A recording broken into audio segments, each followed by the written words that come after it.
Hi everyone, it's Carrie. Welcome back to my channel.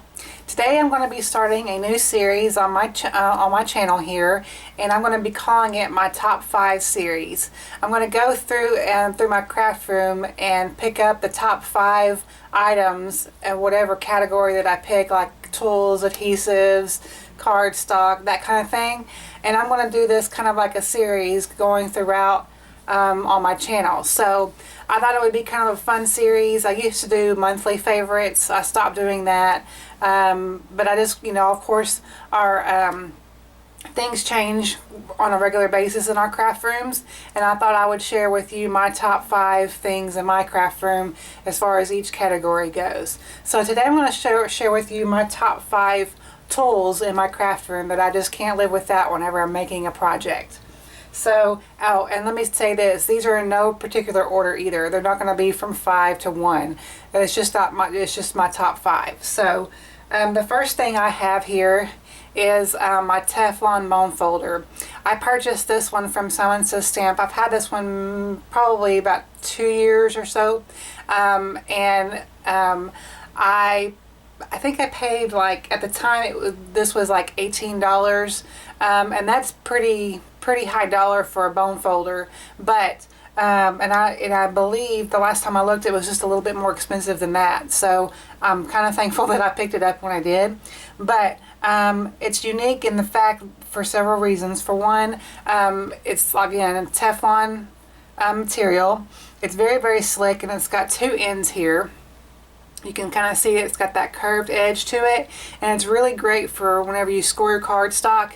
It's really great to really press down, and this won't leave that that whenever you crease cardstock, that look to your cardstock, that glossy look to your cardstock, it doesn't leave that impression on your cards, which, to some may not be a big deal, and then obviously some it does matter. So it's really great for not leaving stuff like that on your cardstock.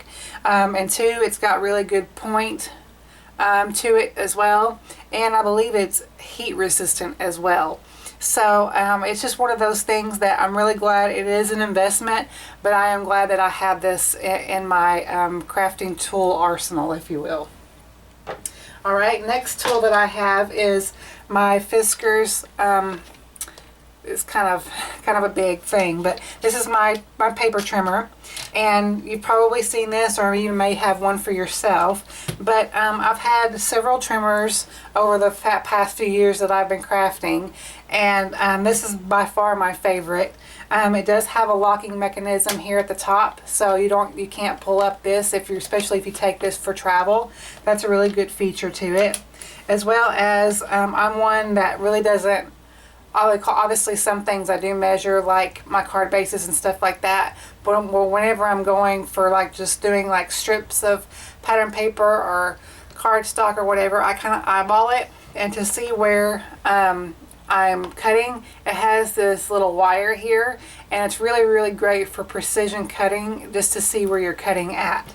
So that's another thing. And of course the blades, you can get the regular replacement blades, but they also have ones that are made from titanium. The blades are made from titanium, which also allows the blade to last longer in your trimmer. So that's another one of the great features of this trimmer. So, and of course it has this pull out arm here that it goes to longer than you can do like 12 by 12, use 12 by 12 papers in here as well. So so it's a great trimmer. It's really worth it. I don't remember where I picked mine up at, but if you can pick it up like at Joann's or somewhere that takes coupons or whatever, then that's when I would highly recommend picking one up.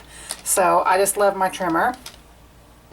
Next tool that I have is this tool here, and this is called this one is from Quick Cuts. It's called the Quicker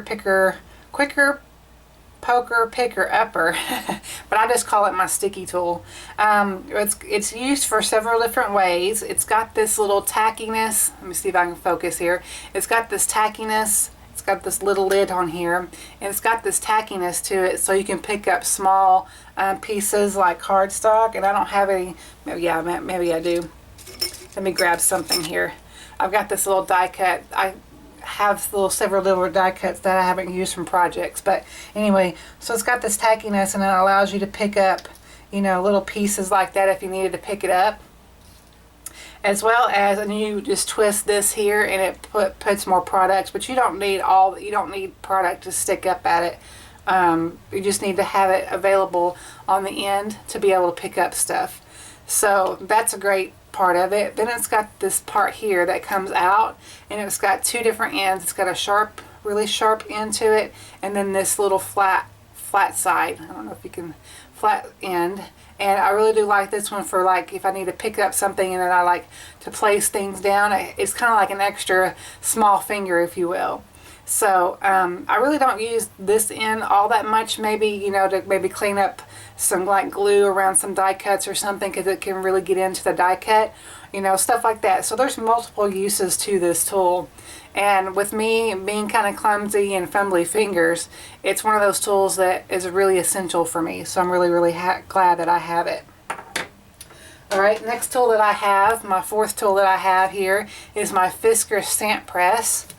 This is really great for precision stamping because it's got these foam feet on here, and it's just a plastic base, and of course it's got those grid lines here that you can line up your stamp on, and you can really move around with the foam feet. You can just move it around and then kind of line it up if you need to line certain images up or whatever. It's great for that. Now, of course, I know there's a lot of people, since this came out, obviously the Misty tool is out there, and a lot of you, probably some of you, if not a lot of you, have the Misty tool. I do not. I have my own thoughts about the Misty. I'm not saying that it's not a great tool. I'm sure it is. It's probably fantastic. But for me right now, I don't want to invest the $50+ that it costs to get it at the moment. You know, it has piqued my curiosity, I won't lie, but for now, what I have here, you know, it works fine just for me. Maybe in the future I'll invest in a Misty, but for now I'm okay with not having one. So I like my Fiskars little stamp press. There is a different size. This is considered, I believe, the medium size. There is a much larger one, but this one seems to be a better size to be able to control and to handle. So I really do recommend this if you don't have, especially if you don't have the Misty tool.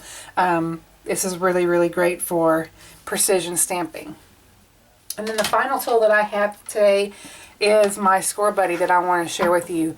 I cannot make a card without this thing. It is one of those tools that if I'm going to make a card, I use my Score Buddy. I mean, it's just, it's a great tool. Now, I know that Martha Stewart Crafts has one out too.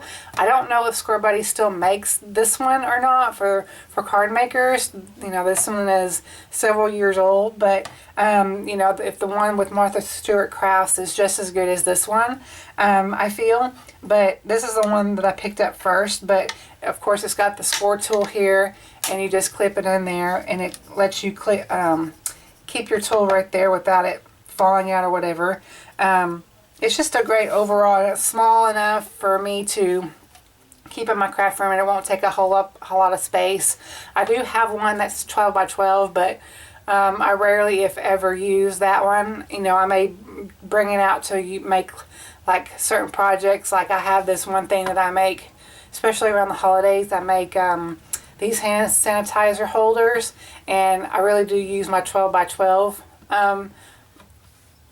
one for that. But since I'm just primarily a card maker, this is the one that I use the most on a I won't say everyday basis, because I don't make cards every day, but every time I make a card, of course, I use this. So really, really great tool. So those are my top 5 tools, guys. I hope that you will enjoy this series. If you have any suggestions or ideas that you want to leave me down below in the comments and sections that you want to see of my top 5 that I don't post already, I would love to hear your suggestions. Otherwise, I will see y'all in my next video. Thanks so much for watching.